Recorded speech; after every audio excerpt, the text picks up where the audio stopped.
नमस्कार, स्वागत है आपका पीबीएन न्यूज में। मैं हूं शब। पारा चढ़ने के साथ ही उत्तर प्रदेश में बिजली व्यवस्था पटरी से उतरने लगी है। आपको बता दें कि रात में बिजली की मांग में काफी इजाफा हो रहा है, जिसके कारण ग्रामीण क्षेत्रों और बुंदेलखंड को तय शेड्यूल से कम आपूर्ति हो रही है। जहां बिजली की मांग में लगातार हो रही वृद्धि का असर शहरी क्षेत्रों में भी पड़ रहा है। राजधानी समेत तमाम शहरों में अघोषित कटौती भी हो रही है। आने वाले दिनों में बिजली संकट और बढ़ने की आशंका भी जताई जा रही है। कोविड संक्रमण काल में निजी स्कूलों की रोकी गई फीस बढ़ोतरी शासन ने बहाल कर दी है। अब प्रदेश में संचालित सभी शिक्षा बोर्डों से जुड़े निजी स्कूल सत्र 2022 और 23 की नियम अनुसार फीस बढ़ा सकते हैं। हालांकि उन्हें इसमें संतुलित वृद्धि ही करनी होगी। इसके लिए कुछ शर्तें भी तय की गई हैं। वहीं अपर मुख्य सचिव आराधना शुक्ला की ओर से जारी आदेश के अनुसार शुल्क वृद्धि वर्ष 2019-20 की शुल्क की संरचना को आधार वर्ष मानते हुए उत्तर प्रदेश स्वावित्त पोषित स्वतंत्र विद्यालय अधिनियम धारा 2018 की धारा 4 के अंतर्गत नियम अनुसार की जा सकती है। भारत समेत सभी दक्षिणी एशियाई देशों की रसोई में हल्दी का इस्तेमाल होता ही है, लेकिन क्या हल्दी सिर्फ स्वाद के लिए इस्तेमाल होता है या फिर ये हमारा स्वास्थ्य बेहतर करने से लेकर हमें कैंसर तक से बचा सकती है? आपको हजारों ऐसे लेख मिल जाएंगे जिसमें ये बताया गया है कि हल्दी किस तरह से सीने में जलन, अपच से लेकर गंभीर बीमारियों, डायबिटीज, डिप्रेशन, अल्जाइमर तक का इलाज कर सकती है। यहाँ तक कि इससे कैंसर का भी इलाज हो सकता है। कैसे हो सकता है, देखिए इस रिपोर्ट में। क्या थोड़ी मात्रा में हल्दी का लगातार इस्तेमाल हमारे स्वास्थ्य को बेहतर कर सकता है, या फिर हमें हल्दी मिले सप्लीमेंट या करक्यूमिन का इस्तेमाल करना चाहिए ताकि बीमारियां दूर रहें? ये जानने के लिए हमने ब्रिटेन में हल्दी के स्वास्थ्य पर होने वाले असर के बारे में हो रही रिसर्च का जायजा लिया।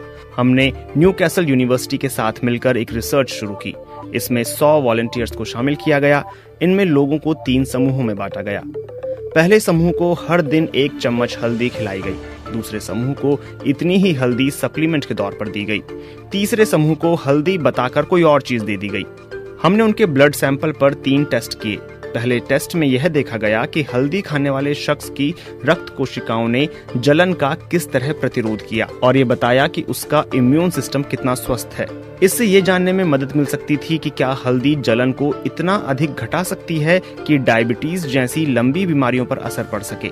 दूसरे दौर के टेस्ट में श्वेत रक्त कोशिकाओं की गिनती की गई। डीएनए टेस्ट के लिए इसके नतीजों की जरूरत थी, लेकिन इसके विश्लेषण ने हमें रिसर्च में शामिल लोगों के इम्यून सिस्टम की स्थिति का भी संकेत दिया। तीसरा टेस्ट यूनिवर्सिटी कॉलेज लंदन की ओर से विकसित किया गया था। इसमें डीएनए के मैथिलेशन का पता लगाया गया। हल्दी के कैंसर रोधी गुण का पता लगाने के लिए यह रिसर्च की गई थी। न्यूकैसल यूनिवर्सिटी में जो ऑक्सीडेटिव स्ट्रेस टेस्ट विकसित किया गया था, उसके मुताबिक रिसर्च में शामिल किए गए तीनों समूहों के लोगों में ऑक्सीडेटिव स्ट्रेस का लेवल बराबर है। हमारे इम्यून सिस्टम पर मौसम के बदलाव का असर होता है। सनबर्न ऑक्सीडेटिव स्ट्रेस को बढ़ा देता है। 6 हफ्ते में इस तरह का बदलाव सभी 3 ग्रुप के लोगों में दिखने लगा था। श्वेत रक्त कोशिकाओं की गिनती से ये पता चला कि तीनों समूहों में इम्यून कोशिकाओं की कमी आई है। सभी समूहों में यह बराबर घटा है। हल्दी के नाम पर कुछ और लेने वाले और हल्दी सप्लीमेंट लेने वालों के डीएनए मैथिलेशन में कोई अंतर नहीं था, लेकिन जो लोग भोजन में हल्दी का इस्तेमाल कर रहे थे, उनके मैथिलेशन पैटर्न में अंतर था। यूसीएल के रिसर्चर ने एक जीन में नाटकीय बदलाव देखा, और यह जीन चिंता, अस्थमा, एक्जिमा और कैंसर के जोखिम से जुड़ा था। इस जीन की गतिविधियों में बदलाव दिख रहा था। ये कहना जल्दबाजी होगी कि इसका सकारात्मक असर होता है या नकारात्मक, लेकिन हल्दी की वजह से जीन की गतिविधियों में ये बदलाव फायदेमंद साबित हो सकता है। लेकिन यहाँ एक बात बता देना जरूरी है। रिसर्चरों ने रिसर्च में शामिल लोगों के ब्लड सैंपल में करक्यूमिन के स्तर का विश्लेषण नहीं किया था। एक वजह यह भी हो सकती है कि जो लोग भोजन बनाने में हल्दी का इस्तेमाल कर रहे थे, उन्होंने अपना आहार बदला हो। इससे मैथिलेशन बदल गया। हालांकि यह हल्दी का असर नहीं था। एक सवाल उठता है कि भोजन में हल्दी और हल्दी सप्लीमेंट के इस्तेमाल में क्या फर्क है। यह समझा जाता है कि भोजन बनाने में हल्दी का इस्तेमाल हमारे शरीर में करक्यूमिन अवशोषित करने का स्तर तय करता है, करक्यूमिन लिपोफिलिक होता है। इसका मतलब यह है कि वो वसा से बंधा होता है। लिहाजा जब हम भोजन बनाने में तेल का इस्तेमाल करते हैं तब करक्यूमिन तेल से बंध जाता है और यह आसानी से हमारे पेट में अवशोषित हो जाता है। काली मिर्च भी यह काम कर सकती है। इसमें मौजूद पिपरिन नाम का एक यौगिक ये काम कर सकता है। इसलिए हल्दी, काली मिर्च और तेल को मिलाकर बना खाना अच्छा कॉम्बिनेशन साबित हो सकता है। इन अध्ययनों से पता चला कि कैंसर विकसित होने से रोकने वाली चीज के तौर पर हल्दी पर आगे रिसर्च की जा सकती है, यानी इसमें कैंसर का विकास रोकने की क्षमता हो सकती है। रूस भारत के लिए एक विश्वसनीय साझेदार रहा है।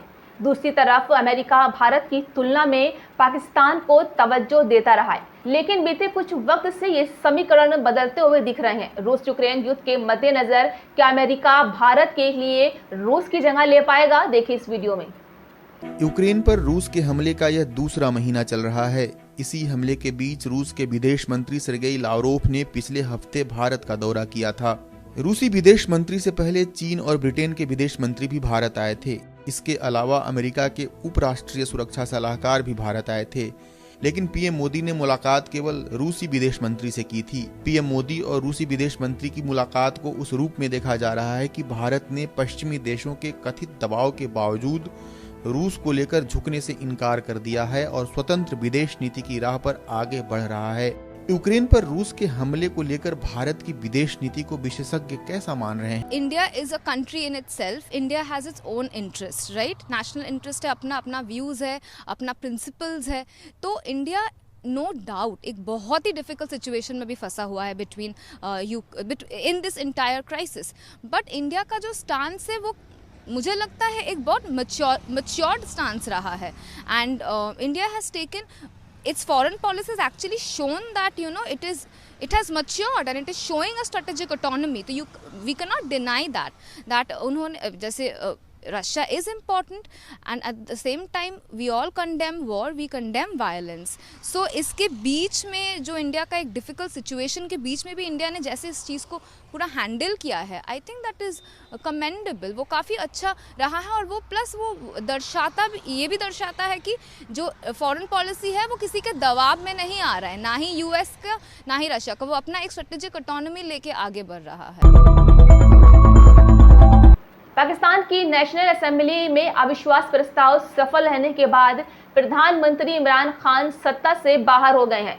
आपको बता दें कि शनिवार देर रात नेशनल असेंबली में उनकी सरकार के खिलाफ अविश्वास प्रस्ताव पर वोटिंग हुई, जिसमें 174 सदस्यों ने प्रस्ताव के पक्ष में मतदान किया। वहीं इमरान खान ने दावा किया है कि उन्हें सत्ता से बाहर निकालने के लिए अमेरिका के नेतृत्व में साजिश रची गई थी। उन्होंने किसी भी नई सरकार को स्वीकार करने से इनकार किया है। पाकिस्तान के इतिहास में ये पहली बार है कि किसी प्रधानमंत्री के खिलाफ अविश्वास प्रस्ताव सफल रहा है। इसके बाद अब सोमवार को पाकिस्तान असेंबली का एक अहम सत्र होने वाला है, जिसमें नया प्रधानमंत्री भी चुना जाएगा। नए प्रधानमंत्री अगले चुनाव तक यानी अक्टूबर 2023 तक कार्यभार संभालेंगे।